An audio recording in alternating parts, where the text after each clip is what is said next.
যদি মনে করে আমি মেয়েদের হোস্টেলে যে থাকা শুরু করি, এটা কি মেনে নেবেন আপনারা? আপনার ভাই আপনার বোনের সাথে এগুলো মেনে নেবেন আপনারা? শরীফ থেকে শরীফা মানি না, শরীফ থেকে শরীফা মানি না, কান্দাটার হিজরা যদি মনে করে আমি মেয়েদের হোস্টেলে যে থাকা শুরু করি, এটা কি মেনে নেবেন আপনারা? মেয়েরা মেনে নেবেন, আপনারা মেনে নেবেন, আপনার বোন থাকতে পারে, আপনার ভাই আপনার বোনের সাথে এগুলো মেনে নেবেন আপনারা? মেনে নেবে কেউ? এটা মেনে নেওয়ার জিনিস না। আপনাদের শিক্ষককে যে আসলে চাকরি থেকে তাকে অব্যাহতি দেওয়া হয়েছে সেই বিষয়ে ভাই অ্যাজ এ দেশের নাগরিক হিসাবে মত প্রকাশের অধিকার এবং প্রতিবাদের অধিকার সবার আছে।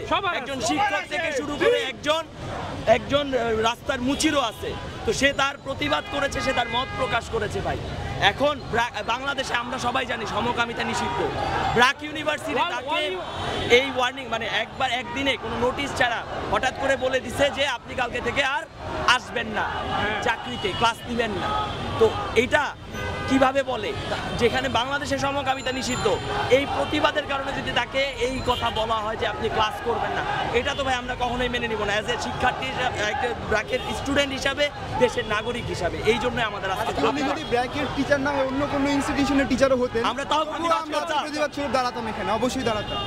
কেননা যেটা নিষিদ্ধ, যে ব্র্যাক তাহলে সমকামিতাকে মানে সাপোর্ট করতে এরকম কিছু আমরা বলতে চাচ্ছি না। সেটা আমরা বলতে চাচ্ছি, ব্র্যাক যদি সাপোর্ট করে থাকে আমরা তার বিরুদ্ধে সবসময় দাঁড়াবো। এবং বাংলাদেশের যে কোনো প্রতিষ্ঠান, যে বাংলাদেশের সব একজন ব্যক্তিও যদি সাপোর্ট করে, আমরা তার বিরুদ্ধে দাঁড়াবো। আমাদের প্রতিবাদ ট্রান্সজেন্ডার, সমকামিতা এগুলোর বিরুদ্ধে, কোনো প্রতিষ্ঠানের বিরুদ্ধে না। যারা সাপোর্ট করবে তাদের বিরুদ্ধে আমাদের এই আন্দোলন।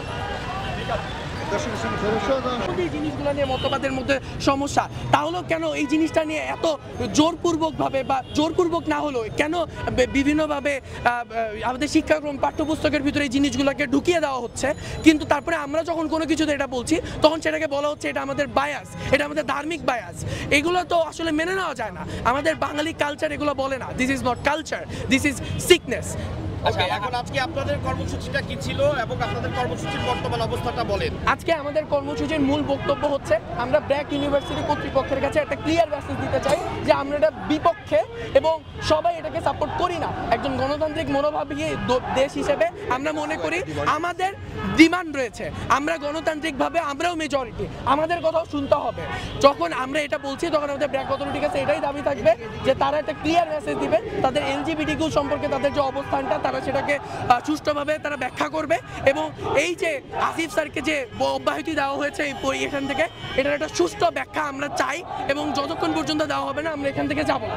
আচ্ছা, এই আপনারা তো মানববন্ধন করছিলেন, এই মুহূর্তে আমরা দেখছি গেটও বন্ধ করে দিয়েছে। জি। তো এই যে আপনাদের কর্মসূচির যে ডাইভার্সিটি বা এটার যে এক্সটেনশনটা, সেটা একটু ব্যাখ্যা করেন। যে আসলে আমাদের গেট বন্ধ করে দেওয়ার যে বিষয়টা, সেটা হচ্ছে আমরা বারবার পদে পদে আমরা যখনই বিভিন্ন ধরনের এই ধরনের প্রতিবাদ কর্মসূচি করার চেষ্টা করেছি, কোনো না কোনো একভাবে এই জিনিসটাকে থামিয়ে দেওয়া হয়েছে। সো আমরা এই জন্য এবার আজকে এই জায়গাটা কঠোর অবস্থান গ্রহণ করেছি যে যতক্ষণ পর্যন্ত একটা ক্লিয়ার মেসেজ, একটা ক্লিয়ার ব্যাখ্যা ব্র্যাক ইউনিভার্সিটির কর্তৃপক্ষ থেকে আমাদের কাছে ব্যাখ্যা করা হবে না, আমাদের স্টুডেন্টদের মধ্যে এই আনরেস্ট থাকবে এবং এটা চলতেই থাকবে। আচ্ছা, এবং পরবর্তী কর্মসূচির ব্যাপারে আমরা আজকে আপনাদেরকে কোনো ক্লিয়ার মেসেজ না দেয়, কতক্ষণ কন্টিনিউ করতে পারেন? বাকি যদি কোনো ক্লিয়ার মেসেজ আমাদেরকে দেওয়া না হয়, এক মিনিট, তাহলে আপনি আপনার নাম এবং পরিচয়টা একটু বলে যান। জি, আমার নাম হচ্ছে জাবানজি ফারাবি, আমি ব্র্যাক ইউনিভার্সিটিতে অধ্যয়নরত, আমি হচ্ছে সিএসসি ডিপার্টমেন্টে।